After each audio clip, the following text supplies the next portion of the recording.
Hi, kitty cats. Does the sex assigned to you at birth or at conception set your identity for life? Does sex necessarily define gender, which necessarily defines sexuality? Absolutely not.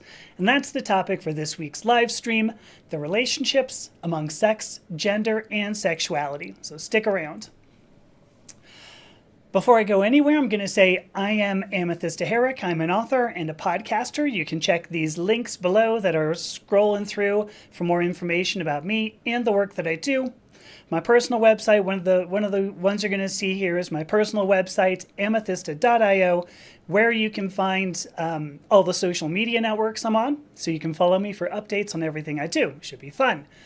My professional website, you'll see this come up, is genderidentitytoday.com. All of my articles, all my podcasts are published there, as well as work from other contributors. So if you like this content, I hope you'll consider subscribing at genderidentitytoday.com. You can get a subscription for as low as $2 a month. And if you'd like to contribute to genderidentitytoday.com, please contact me. I'd love to publish your work if you have something you want to share regarding gender identity. And the last thing you'll see here is a link to coffee.com. So if you want to leave a tip, that's where you can send one as you see fit. So let me first say hi to Frybird. Hello, thank you for being my moderator today on TikTok. And I see Miss Sheaf already on YouTube. So let me get into the topic here. First of all, why do we need to talk about sex, gender, and sexuality at all? If you look at conservative rhetoric, the conservative anti-LGBTQ rhetoric, it starts off by saying that sex, first of all, begins at birth or even conception. What you got there. And worse, that sex is necessarily going to define your gender. So that says that if you're born with genitalia that's identifiable by a doctor, you're going to be a man, you're going to be a woman, which completely ignores our personal values. It ignores our personal choice and development of identity. And even worse, if you want to go even further, that gender necessarily defines sexuality. So, if you are the gender identified by a doctor, if you are a man, then you will want a woman. If you are a woman that is identified by your genitalia, you will want a man. And again, this ignores your personal values. It ignores your personal choice. It ignores the impact also that society can have on each of our psychological development. So, today's agenda. I'm going to jump through some of this pretty quickly and some of them less so, but I want to talk first of all about the origin of sex. What is the origin of sex? Is it something a doctor necessarily can define at birth or, at conception? Is it strictly genetics? Is it genitalia? Is it behavior? From there, I would go into what's the origin of gender? Does gender necessarily follow sex, or does gender imply individual genetics, genitalia, behavior, etc.? Are we all born this way? And then finally, what's the origin of sexuality? Does sexuality, the people to whom we are attracted, does that necessarily follow from gender? Does sexuality necessarily follow from sex? Does sexuality imply our genetics, our genitalia, our behavior? And again, are we all born this way? And then finally, what's the relationship, if any, among sex, gender, and sexuality? So we do want to acknowledge Rebecca. I see you here. Hi, Rebecca. Thank you for being here. Margarita Fancy Pants is here as well. Good morning from New Zealand. And then Genevieve. Hello. Hi. Seeing you there. Good to see you. I don't know if Erica is out there. I've been curious to find out how Erica is doing after surgery. Hope she's healing up well. And if you're out there, Erica, hi, and hope you're doing well. All right, let's jump into sex. I have spent a long time talking about this. If you've watched any of my programs, you know I talk about this a lot. Sex is only a definition made by scientists. I'm going to say flat out, this is not a word that society can change because they feel like it. When a word takes on a meaning from its social environment, that is the definition of a social construct. And a social construct, no matter how pervasive it is, no matter how many people in the social environment choose to use the meaning given to this social construct, the social construct cannot override a definition by scientists, because it's the province of science and sex. That definition is owned by biologists. So, what is sex? Sex is very simple. It is defined only by the gametes an organism contributes to one act of reproduction. Maybe you go, wow, it's very vague. It is. Why is this so vague? It's vague because when early biologists were looking at species and cataloging them, we realized that science exists outside of humans. And that if you're going to have a definition, it's got to cover all species. That's the way science works. If you're going to make a theory, a definition, it has to cover all of science. And when biologists observed all the species, it led to this definition that captures all it needs to for this one definition. And it comes from that because we saw that some species have organisms that can change the gamete they contribute to reproduction. And it may stem from the period of life these organisms are in, a change in the environment, including temperature or nutrition. It may be due to a change in social pressure. And some of these can actually change. Some of these organisms are capable of changing the gamete that they use multiple times within a mating season, within an hour of the mating season. So sex is an abstraction. It applies to a species.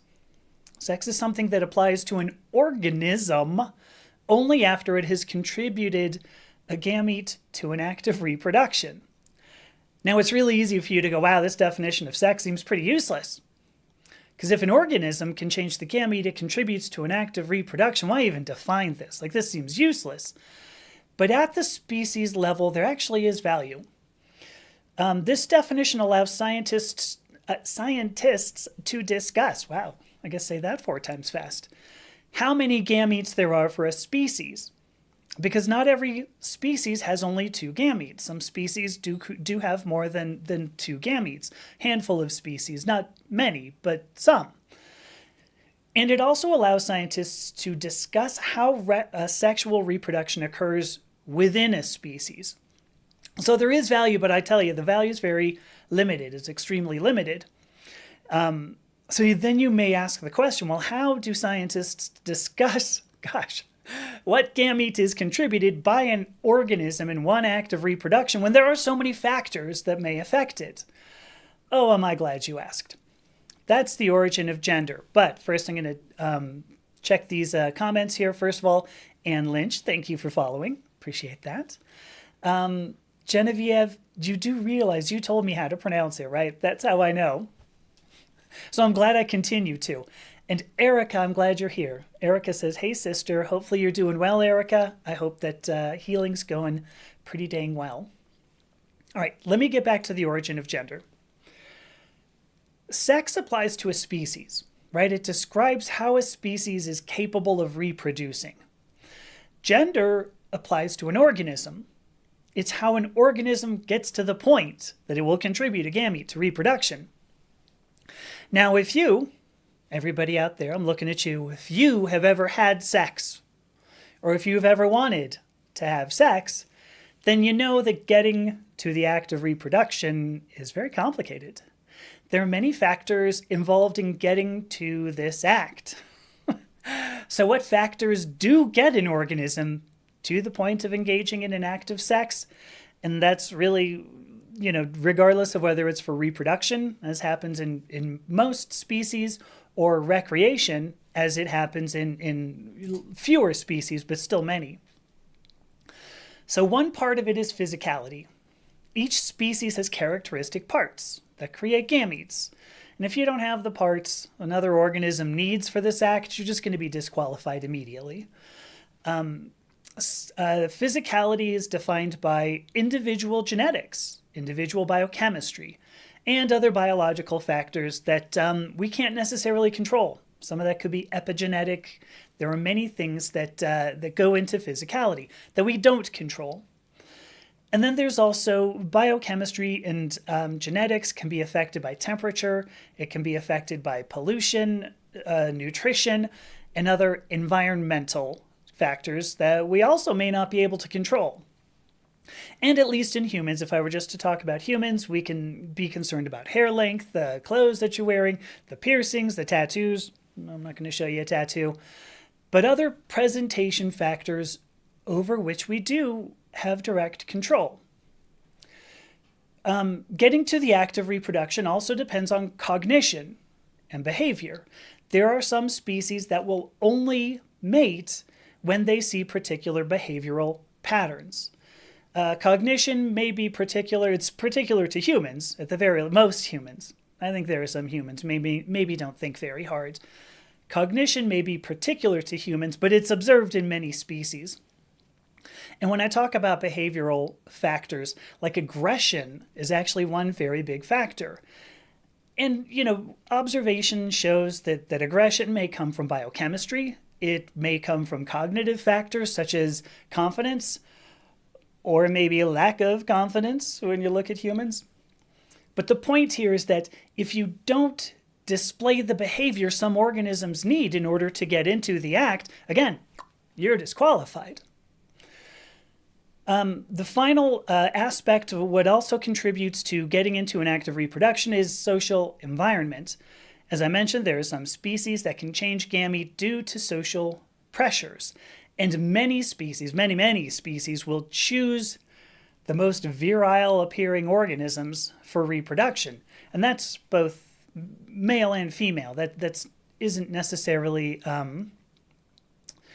that isn't just females looking for men. It's the other way around. The other way around as well. That, of course, is clearly species dependent. I just used the word men, and I probably shouldn't have. But behavior is something that a social environment gives meaning to. When you look at a social environment, we have social norms for physicality, cognition, and behavior. And you can see this in ridiculous social norms like boys don't cry. Other aspects like girls don't drive a truck or fire guns or whatever else. And there are myriad other patterns that really have nothing to do with the act of getting into sex, but can drive whether this act is going to happen. Before I get into that, however, let me sum up gender. So gender ultimately is a complex.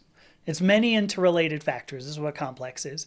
It is a complex composed of physicality, cognition, and behavior, all of which are expressed in the context of a social environment. So from here, maybe you're thinking, oh, well, sexuality ought to be pretty simple to discuss. It seems like it would be related to gender. And it is. It's related at least to the origin, the expression of gender. So let me get into the origin of sexuality here, but I'm going to look at comments again. So hi, Megan. Hello. Good to see Megan here too. All right, sexuality. And by the way, I should mention, this is live. I'd love it if you asked questions, if you contributed questions, challenge what I have to say. I'd love to explain anything further if you feel it would make sense. All right, the origin of sexuality. Let me take a quick drink of tea. Species will mate in certain ways. And this is a summary again. Species mate in certain ways. You got to have the parts. You got to have the appropriate physicality. Oftentimes cognition and behavior plays a part. You got to act in a way that other organisms want to get with you. And much of this can be driven by, or at least appears like it can be driven by, or affected by the social environment in which each organism is trying to get into this act of reproduction. Now, I've talked very broadly so far. And that's because, again, these are definitions made by science. But now I want to talk specifically about humans, because it makes some sense here. Sexuality, ultimately, the definition of sexuality is the people we want to have sex with and whether other people want to have sex with us.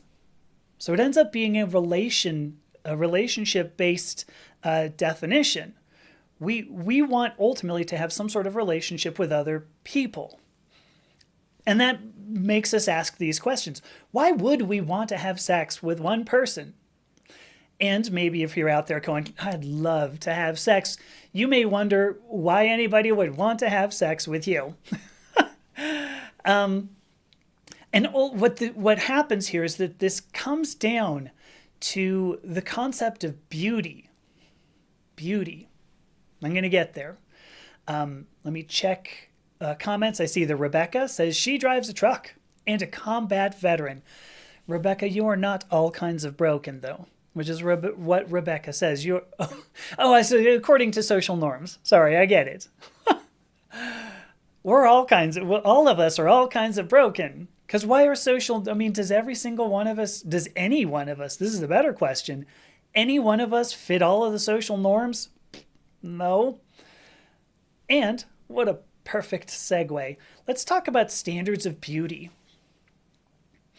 If you've studied any philosophy, there's a branch, sorry, I'm going to go a little bit cerebral for a moment here. There's a branch of philosophy called aesthetics. Aesthetics. And philosophers often they just kind of let this fall by the wayside because there are many more interesting things to talk about. Philosophers love to talk about metaphysics. Metaphysics are theories of existence, asks questions like what is reality, what is real. Philosophers also love to talk about epistemology. These are theories of knowledge. So now it's how do we know what we know, and how would we acquire new knowledge, more knowledge? This is obviously based on metaphysics. Is what we observe reality or illusion? Does that affect how we know what we know, how we acquire the knowledge? Going back even a little bit further, there are ethics, another branch of philosophy. These are theories of behavior. Given what we know, based on what is reality, how do we act appropriately in the current environment? And then finally, pulling out one more level of magnification here, there is politics. These are theories of social harmony. So given how people should act appropriately in the environment based on what we know, which is based on what is real, how do we structure a society that would be sustainable as well as harmonious? Now, what seems kind of outside it, but actually underlying it, is aesthetics. These are theories of beauty. What is beauty? What is beautiful? When you look at philosophy, aesthetics seems like it fits, like it would be based in metaphysics, based in epistemology. What do we observe, and is that real? And it seems like aesthetics would at least affect ethics. What is appropriate for an environment? And an interesting tidbit here, humans, when acting in an environment, tend not to care about the things they find ugly.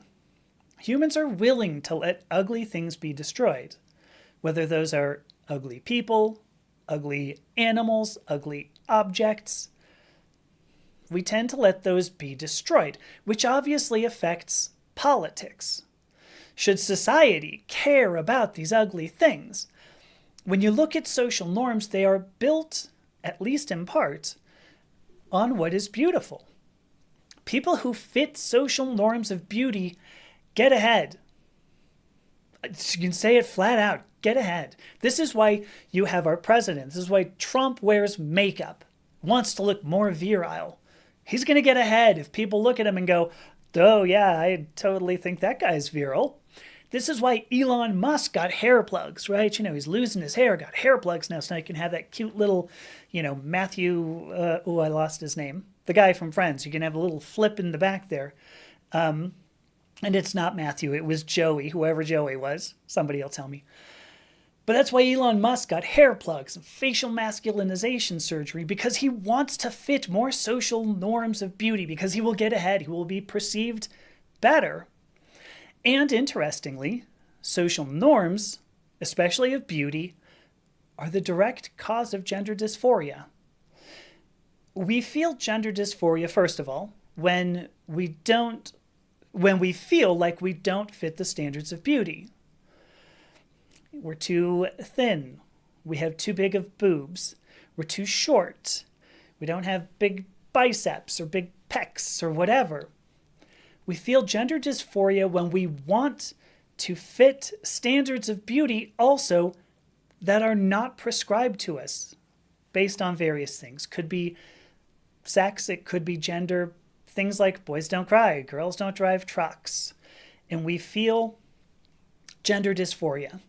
So this is an interesting thought because it means that a concept of beauty, aesthetics, drives social norms, which will cause gender dysphoria as you go bump up against these norms and they get reinforced or not, which means beauty must be a sense of beauty. Aesthetics is a component of gender identity.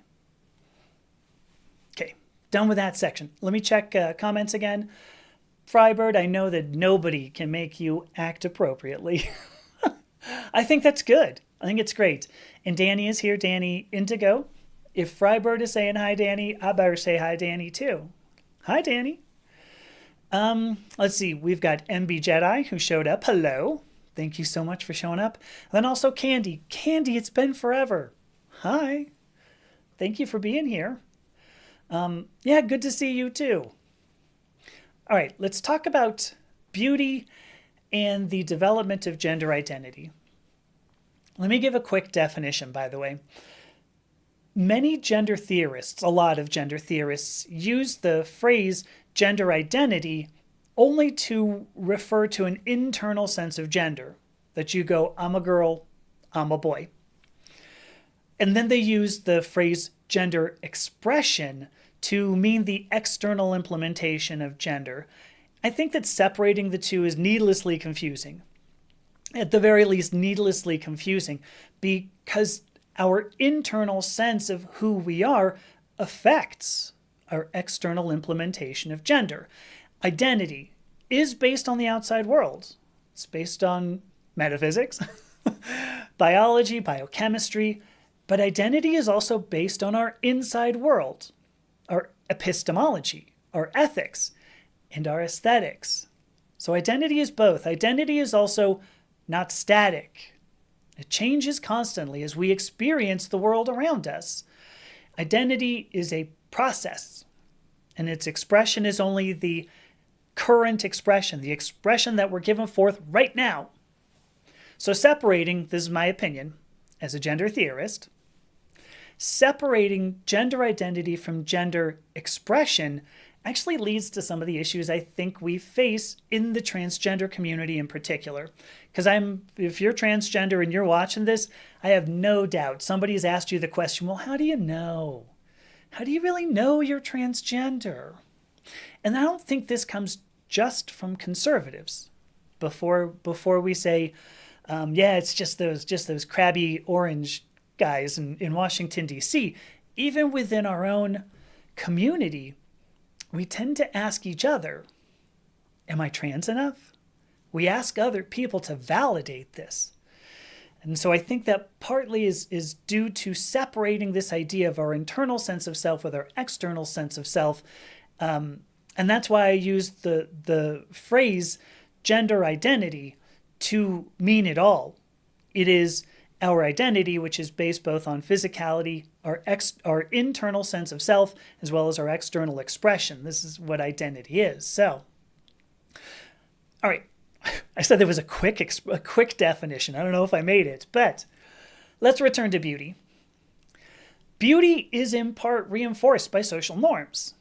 As we bump up against those, because I've had people, I'll go to I don't even care, like a Waffle House. What are they called in Colorado? Pancake, like IHOP, right? I will go to a restaurant somewhere, and I will get, walk in the door, and there will be some old lady who does this. She's got to clutch her pearls. Holy crap, what is that? That's somebody with purple hair. Oh my gosh. When I notice her, I'm supposed to go, oh, I feel bad. Either I don't look the way she wants me to, and I should feel bad. That's what social norms do. They reinforce standards of beauty. But a social norm has to have an origin, right? Somebody, somewhere, sometime found something beautiful at least once. And if you look at philosophy, the philosophers around this is what aesthetics does. It ponders whether the beauty of an object or a person, whatever, is innate, whether it is metaphysically given, or whether beauty is only a construct in a social environment. Is it only an implementation of a social norm? I'm going to tell you, I'm not going to try to answer that question because that's a hard question. But I will say this. Each of us possesses a basic set of values, what I personally call the origin of identity. So this is a set of values that we don't really know why we know them, but we know that they are true. Doesn't make a difference what they are, but we do know these things and we know that they are truth. And these values also include our judgments on beauty. And then these values that we possess are tempered by our social environment. I'm seeing some comments here, so I'm gonna address these before I finish some of this. But let me see. We've got HWDV. I would love to figure out what that means. Says hello, hi. Kalasia 789 says just lurking. Hi, Kalasia. Hopefully I said that right. Erica says, ooh gosh. I want to return to this, Erica, when I've finished some of this stuff. But all right, here we go. Rebecca says anti-trans rhetoric is based solely on the inability to think outside a binary. The thing is, I don't know that I completely agree with that. I think that it is somebody who just wants social norms to remain static. And maybe you will say, well, social norms means a binary, but they don't. Here in 2025, yeah, a little bit. But that doesn't mean that went across all of human history. So humans are capable of it. Some humans today don't wanna. And maybe that's the same thing as you're saying, but Genevieve says, oddly enough, only one person has asked, how do I know? I don't disagree, because for what it's worth, I've only had a couple of people ask me. But it seems like one of those things, like if I just read, if I just go out somewhere, go to Yahoo, I don't even care. You're going to find somebody who's asked in a comment, yeah, but how do you know? It's just one of those big things that I don't know why it's important for somebody to know. Because if I were to go, well, I know I want to be, a doctor, nobody's going to go, ooh, that's irreversible, right? You go and get an MD. It's all over for you. You can't give it up. How do you know you want to do this before you commit your life to it? They don't do that with things like that. Gender, they do. Kalasia says anti-trans positions are often closely related to conspiratorial thinking. I have to think about that. I have to think about that. That's interesting. Conspiratorial thinking. Yeah, I'm not going to touch that just yet. NB Jedi says, I don't remember ever being asked. Yeah, that's good. I'm really glad. Kalasia says, sage words are beauty in the eye of the beholder. Yes, very true. HWDV says, delta voltage in the house. That's the first thing I see. Right? I was an electrochemist. So I'm thinking of like DIDV, so there's a change in current by the change in voltage, etc. Change in voltage across an electrochemical double layer. Anyway, let's move on from there, right? Sense of beauty. Each of us, Laura Jean is here, by the way. Hi, Laura Jean. Hello. Each of us has a sense of beauty. So we've got these. We can look around ourselves. All we have to do is look at the environment and we judge things. We judge people, we judge animals, we judge objects, and we judge them in part by physical presentation. We judge people, certainly, by thoughts and whether they seem intelligent, whether they seem wise, wisdom, intelligence, wisdom. We judge them by the emotions that they display and the behavior that's derived from those emotions. Now, some of this judgment does come from social norms. We learn what does society think a boy or a girl should act like. It's also based in part on what's available in our social environment actually to judge. And I bring this up because, when I went to Thailand, let's say, for surgery, when I got gender affirming surgery in 2024, there were different standards of beauty. I looked around and I went, wow, that's crazy. I have never seen this in my social environment. I got to cough, one sec. I'm back. All right. So what is available? We have to experience things before we can judge them. Now, hopefully all of this sounds very familiar. An individual physical presentation, our individual cognition, our individual emotions, the social environment's impact on this. Hopefully it all sounds familiar because it's essentially the definition I just gave of gender. So philosophically, in my philosophy, we develop gender identity through our sense of beauty. What we find beautiful is what we choose to express. Now, some of our expressions are involuntary. I realize that. And we end up, because they are involuntary, we may hate them our whole lives. Maybe we try to get surgery to affect them. Maybe we, do whatever. I know several women who grew large breasts who do a ton of this, so you can't see them. We may hate them our whole lives, but our gender identity ultimately is based on what we have to work with, those pieces that are involuntary, those things that we cannot control, what our sense of beauty judges attractive.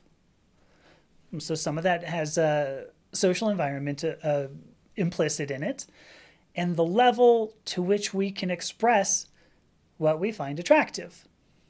So now I'll give a definition. Here's my definition of gender identity, and this is a little bit, obviously this is particular for this discussion, but our gender identity ends up being our outward facing or outward flowing expression of our sense of beauty. And once again, you may think, wow, sexuality at this point should be pretty simple to discuss, because if sexuality is related to gender, it is likely related to beauty as well. So let me check some comments here. I know I had... So HWDV says, you love this interpretation. I don't know if that was about my delta voltage, my electrochemical bit here, but Ryuki is also here. Hi, Ryuki. Good to see you. From TikTok, I got Laura Jean says, hi, good, hi. Hey, girl, hey. So Frybird says she knows beauty. So let's see. In elementary school, Frybird had a crush on a kid, but it was only because he was the only different looking person. That's fascinating, right? Because we do that. I think, we'll look around our own social environment and go, I'm trying to figure out where to go with this one. It is really common that people will go, ooh, Asian people are so exotic looking. It's very, very exotic, because maybe you don't grow up in a place where there's a lot of Asian people. And any place, like if you grow up in a place that is predominantly like monochromatic, like lacking a whole lot of diversity, you may see diversity and go, wow, what in the world? I think that happens quite a bit. So Laura Jean says she likes the definition. Gender is a social construct, so outward expression fits. I'm also going to say I don't agree wholly that gender is purely a social construct. There are aspects that I believe are innate, because social constructs require, and I can say this super quickly. Social constructs require a social environment, and a social environment is composed of individuals. And each individual decides whether or not a social norm should be a norm, in which case there must be something innate as well. And Judith Butler, when they wrote Gender Trouble, addresses this at least a little bit. Social constructionism as a whole, discusses where these things come from, and often has the tendency to forget that there are individuals in each group, but that's what you get. Gray, thank you for following. And Kangaroo Market, Thank you for following. That's phenomenal. I love it. All right. So Ryuki says pansexual, a feeling of loving the person inside. Oh my gosh, I didn't. Give me a second there. That's dang good, though. All right, let's talk about beauty, the development of sexuality. If each of us has a sense of beauty, each of us does have a sense of beauty, and gender identity is our outward flowing expression of beauty, then sexuality, here's a definition, is our inward flowing appreciation of beauty.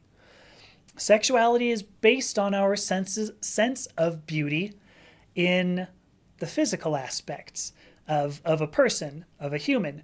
The cognitive aspects, when maybe you value intelligence, maybe you value wisdom, maybe you value somebody dumb as a post. You never know. We value behavior, could be kindness, could be aggression. And all of this is, again, affected very much by our social environment. So there you go, beauty and the development of sexuality. I got a side note on this, by the way, and Ryuki, maybe you'll love this. I find it fascinating. Ultimately, the very masculine men would want very feminine women. The outward flowing expression of beauty is different from the inward flowing appreciation of beauty. I think about that and I go, that's weird. And maybe this is just because I've always seen myself as pansexual, as Ryuki brings up. The people I've found attractive tended to be kind of similar to me in many regards. There's at least one person who's going to go, see, there's narcissism showing itself right there. Sure. I highly value intelligence. I typically love long curly hair, pale skin. I tend to like the alternative look. And, I don't really care at this point. I haven't said anything about genitalia at all. I'm talking about outward flowing expression. And most of the times I have not been able to see the genitalia behind the outward flowing expression. Who would have thought, huh? But this will bring me to my very last point. And this went longer than I anticipated, but this brings me to my last point, which is the relationships among sex, gender, and sexuality. So, all right, let me go. Let me check these a little bit. Frybird, I don't think you should be taking notes if you want to. Frybird loves a duck. Or is that like what is that, pelican? I don't know. But Frybird also likes pans because they're versatile for cooking. Very true. Very, very true. So good.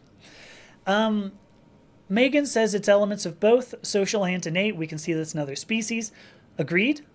And I think this is why when I hear people who will only parrot gender is a social construct, and Laura, I'm not saying you're necessarily doing that.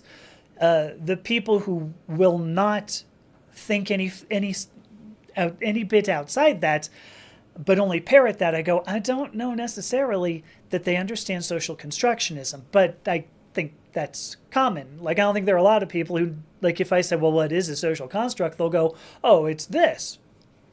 There you go. Frybird has said, I parrot all things. That's a good joke. That was really good. I like that. All right. Angela says, as a trans person, you have to be able to ignore the norm. Absolutely. Absolutely you do. And you have to accept that you know best what you really are. Perfect. I agree. I think the first step of transition, first of all, is agreeing that you know best who you really are. And then the second step is to say, I understand I'm going to have to ignore the social norms here. So I think that captures it perfectly. Thank you, Angela. Louise says, hi. Hello. Hi. Oh, CM Burns just showed up. Hi, CM Burns. All right. Let's finish this up. Bring it home. The relationships among sex, gender, and sexuality. Sex is an abstraction. What each of us actually has is not sex, but a gender. That's the distinction. We attempt to express gender so that we can ultimately engage in the act of sex, at least in part. And maybe reproduction. Maybe not. You don't have to. I'm not telling you go reproduce, okay? So now we can ask the question, is there a relationship between sex and gender? Yeah, quick answer is no, or at least not a strong relationship. Biology ends up being the underpinning of sex. You have to be able to contribute a gamete. There you go. Biology is the underpinning for sex, and biology is a component of gender. It's a component because it affects physical structure, our biochemistry. Biochemistry, like hormonal balance, can affect cognition and behavior. But ultimately, that's about it. Biology is a component both of sex and gender. But gender is not only biology, period. It is also our cognition, it's also our behavior, and gender ends up being our gender identity. Our current expression of gender at the moment is our outward flowing expression of our sense of beauty. All right, I think we can ask the question, is there a relationship between sex and sexuality? I think, again, quick answer, no. Again, at least not a strong relationship. Biology underpinning for sex. Biology is only a component of sexuality. We find certain physical structures attractive. And biochemistry, again, can affect cognition, behavior, and we may find that attractive in others, and it may affect what we find attractive at the time. But again, that's it. Biology is a component. Sexuality is absolutely not just biology, not only reproduction. And I get it. This flies in the face of conservative rhetoric, which seems to value the comparatively rare acts of reproduction over a lifetime of developing identity and expressing identity, building the person we are, and to define ourselves by these very rare acts of reproduction, or never. Maybe you never reproduce. To define yourself by that seems foolish, ridiculously foolish. Sexuality is our cognition and our behavior overlaid on our inward flowing appreciation of beauty. And I say overlaid because we can choose to ignore what we find beautiful. We can conform to these social norms. We can say, okay, I grew up in Kansas and I'm white bread, conservative, Christian girl. I am not going to like some weird purple hair bint who's talking on TikTok. We can choose to ignore those. All right, and finally, we can answer the question, is there a relationship between gender and sexuality? And I will say, yes, there is, but it is not a causal relationship. Both gender and sexuality stem from a common source, and that's our sense of beauty. It's the sense of beauty which has innate values that we have, what I've called our origin of identity, and our sense of beauty is also affected by these social norms, including what's actually available in our environment for us to judge and learn that it is beautiful. So again, to sum this up here, gender is our outward flowing expression of our sense of beauty. Sexuality is our inward flowing appreciation through our sense of beauty. And that's the relationship.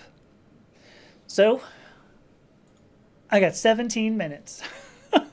Feel free to ask me any questions on the relationships among sex, gender, and sexuality, but that was all I had planned to discuss today. Now I'll go through some comments and see what we got, because I see them popping up. CM Burns says hello. Hello. You can see me both on YouTube and TikTok. There you go. Let me see. Okay, so watching on... Oh, gosh, really? So Frybird said she didn't know I was live until she went on YouTube. Funny. CM, I know you're joking. You're not much of a stalker. Let's see. So Frybird says she spent much late into the night watching the Dust Bowl documentary. I don't know. That's odd. I had no idea. All right, let me see what we got here. So Laura Jean says, what underlies beauty as a driver? Ooh, this is a good question. Beauty, I believe, as I mentioned earlier, and I'm actually just going to go back. As I mentioned earlier, I think that, beauty as a branch of philosophy ultimately gets to gets to the point where we have to look at metaphysics, we have to look at epistemology, we have to consider our own ethics, and then how we interact with us all. Oh, Eric, I'm getting back to you. I'll get there. But we have to consider all of philosophy here, all of the human experience. What underlies beauty as a driver, I think that's very, very contextual. I think it really depends on, I think it's a, oh, I'm going to get really super philosophical. I think it depends on who we are in our lives currently. How do I want to say this? The species into which we took birth, right? There you go. Our species, our planet, are there other dimensions? Geez, who knows? Maybe there are other dimensions in which metaphysics is different. Our epistemology, I think, plays a lot into that. If there are other different dimensions, as I mentioned. So what underlies beauty? I think that's one of the big questions. As people who talk about aesthetics, who study aesthetics, that's their perennial question. What is beauty? Is it innate or is it always a social construct? It's hard to say. It's hard to say. I believe that everything, this is my own opinion, here I am not as a philosopher, but I believe that beauty comes from a relationship. It has to come from a relationship, that there is somebody who would judge the other object, in which case it means that we have to, that some of it is innate, as some of it is innate to the judge. Beauty is in the eye of the beholder, as somebody said earlier. I think that's all I can say. This is why I have, this is why I was in science. So, sorry. Sarsaparilla Jones, thank you so much for sending me the little heart. Thank you. That was very cute. Let me see. So let me get to what Erica said. So Erica says, I skipped her comment above. The comment Erica says regarding gender affirming surgery is that she didn't expect so much peace and mental clarity with her gender post-operatively. Yeah, I did the same when I went home from the hospital a week later. What? I don't have words. And maybe you did the same. You woke up one morning and you just went,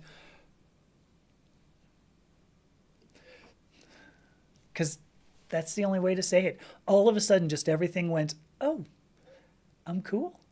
Look at that. It's amazing. And I'm so glad you feel that. I'll give you this cute little heart gesture. I'm glad you have that now, Erica. I'm glad you have that, sister, because I wish everybody could feel that.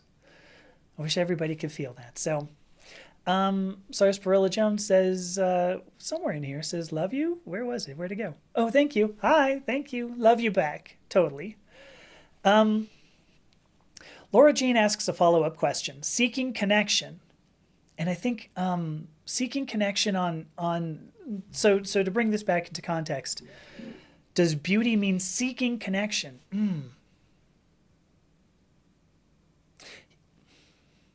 Probably. Probably. If it implies a relationship, which I believe it must, then yeah, you would think it must be in a way of seeking connection. Yeah. I've got to think on that, unfortunately. Almost like I have to think about the conspiratorial, that anti-trans positions are often closely related to conspiratorial thinking. I have to think on that. All right, I'm going to go to, so Kimberly Louise says, gender is innate. David Reimer is the perfect example, and what Dr. Money did to him was as horrible as what conservatives want to do to transgender children today. David Reimer is an interesting example, first of all. I'm not going to say that it wasn't horrific what did happen to him. And for those of you unfamiliar with it, John Money, I think this was early 1970s. John Money was called in to consult on a case. There was a child who was born, not intersex, but was born, and the doctor performing a circumcision was using like an electrocauterization type instrument and messed up. And ultimately, left David Reimer with not much of a penis is the thing. So parents called in John Money. He comes in and goes, just knock it off. It's cool. So they ended up doing a vulvoplasty on a very young child. I don't know how old the child was when the vulvoplasty was performed. Not a vaginoplasty, all right? So this kid was ended up left without testicles but without a vagina. And so ultimately what you've got is somebody who would not be able to express, who would not be able to engage in any kind of act of intimacy. I recognize that doesn't, because it doesn't have to be penetrative sex. I get it, true. But about 8 or 10 years old, I don't remember exactly, David Reimer ended up telling his parents, gosh, I don't feel like a girl. I really don't feel like a girl. And his parents went, ooh, sit down, because we have something to tell you. And so David ends up transitioning later in life, gets a phalloplasty, so he can at least have penetrative sex the way that he would have preferred. Ultimately does commit suicide along with his twin, or his brother. Sorry, I believe his older brother. Was he a twin? Now I forget. But before you go, see, the brother actually committed suicide about a year before David did, and David also committed suicide 3 days after his wife filed for divorce. So there were other factors in here. It's not necessarily gender, but David Reimer likes to be, he gets trotted out all the time to say, well, see, you are born with a sex, and there you go. Otherwise, you're going to kill yourself. All untrue. But to return to what Kimberly Louise is saying, I believe gender definitely has an innate part to it. Like I said, our origin of identity, our values, our own sense of understanding of who we are. Gender as a whole, though, ends up, I believe, still being a process. That it changes over life. Because there were times when I was like, I don't need to transition. And then obviously I did. Hopefully it's obvious. But I did. And I don't, but I think it flowed in and out. Like when I was able to express who I was, it really meant that I went back and forth. This is when I was in graduate school. I would present mostly masculine during the week and then mostly feminine during the weekend. And it worked. It was okay. And I didn't feel like I needed to change either direction. So anyway, a process to go there. Louise says she reproduces with her printer. I hope it's consensual. That's all I'm going to say. I hope the printer is consenting. Right? All right. Ryuki says biology and the diversity in psychology. Yeah. See, it's biology, psychology. I think it's, sociology, behavior. Erica, I hope I did address everything you were going to say. So NB Jetty says, Jetty says they enjoy my content, mostly catch the shorts. Thank you. The shorts are fun. I'd like to be positive. I think it's important to show positivity. I actually gave an interview recently. I don't know when this article is going to be published, but I gave an interview about transgender joy and how it represents, it can represent like an act of resistance. Because I think a lot of people want to portray gender nonconforming people as necessarily being unhappy. And we're only doing this kind of thing because, because we're unhappy or our mothers didn't hug us enough, whatever. I mean, I'm going to, whatever it is, all right? And it's untrue. It's very untrue. And I think that showing that there is joy, that there is happiness, also means that we, that we can, oh gosh, I just went off of TikTok. That's a bummer. Well, who knew? Anyway, I believe that when we can show joy, transgender joy, it helps show the world that, look, we're totally normal. We're just living our lives. It seems it's trying to reconnect to TikTok. Who knows? All right. Let's see. So Delta Voltage says, since I've come to terms more with my gender, I feel more inclined to look after my looks, even though I'm still dysphoric. Isn't that fascinating? Because I kind of did the same. Even before I started transition, before when I said, you know what, I am allowed to be who I am. I'm allowed to like what I like and to look the way I look, to be the person I am. It didn't even necessarily have to do with my looks, but there were things I was like, well, maybe I'll wear some toenail polish. I always loved polish on my toenails since I was an undergrad, I'm not going to say how many years, a long time ago. But I also started thinking about, well, what are the things I really truly like? I like fairies. I've always loved fairies. I always love, looking at fairies, and I bought fairy books. I started doing things. That reinforced who I am. And so I just ran with it. But yeah, it's a fascinating thing. When you start to accept who you are, I think you end up happier. Ultimately, you are happier. And I think that's just a truth of humanity, that when you express the person you are, you're going to be happier. NB Jedi asks, when I ask about different dimensions, do I mean higher spatial dimensions or alternate 3D space-times? Oh, you had to go and ask me a physics question, did you? I was a chemist. Who the hell knows? Untrue. It was true that I was a chemist, but I don't know. I don't know. When I say alternate dimensions, I probably mean different 3D space-times, but I'm going to tell you I'm not familiar enough with some of that stuff to to say very well. Rebecca makes an interesting point. Beauty has variation within society, but she thinks the core is evolution equating beauty with health. Yes. For the most part. And when you say evolution, I'm assuming you mean biological, like actual evolution of a species, which is based on sexual reproduction occurring, which is going to cause diversity within a genome. And ultimately, yes, there are many species that have evolved to recognize, well, these things, these organisms are going to be healthier, are going to be a better target to with which to reproduce.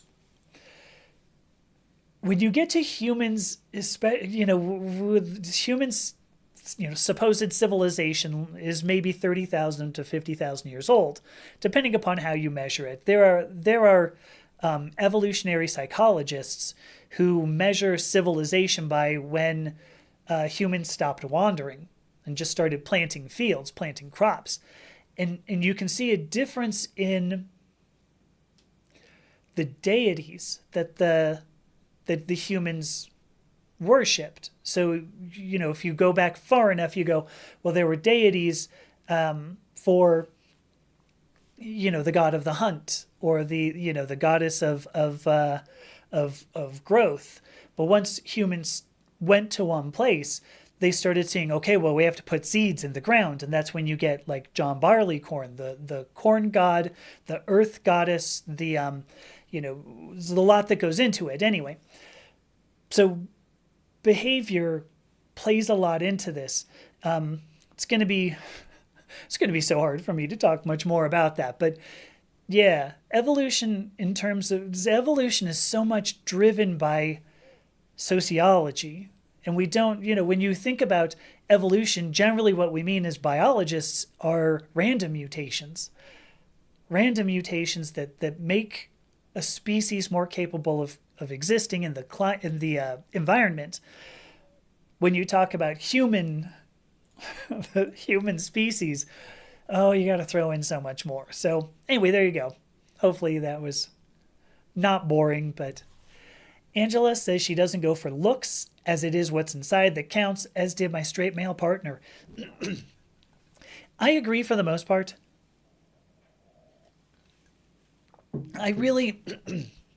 I tend to go for intelligent people, but intelligent people tend to have certain physicalities. It's weird how that works. I don't know if that's evolution at work there or what, but it is kind of interesting. And then Louise says, of course, beauty is subjective to the individual and their times. Yeah, yeah, totally. And I think that's what I'm trying to say with we have an internal sense of beauty that comes from our origin of identity, that our aesthetics are derived from our innate values, but then it also has to do with whether we ever experience some of these aspects of beauty. So their times is what you're saying, so your social environment. But Louise brings up the point, if you look at an intricate drawing of somebody who is old and wrinkled, there can be beauty if the artist is talented. But I think what you're talking about there, especially if you were looking at as a philosopher, or the way a philosopher would think about this, are you talking about the beauty of the person who has been drawn, or are you talking about the beauty of the drawing? Right? It's different, so it's kind of strange. So it's an interesting point. I will say hi, John, to Emily transition. I'm just going to keep calling you Emily because it's... So, hi, Emily. Good to see you here. MB Jedi says that's based on maths. I will go with you on spatial dimensions, but aren't like 3D space times? That's a physics thing, isn't it? It's not largely a physics thing. See, this is why I didn't do physics. Although, quick story, it's 2:01. I'm ready to go. But a quick little story here.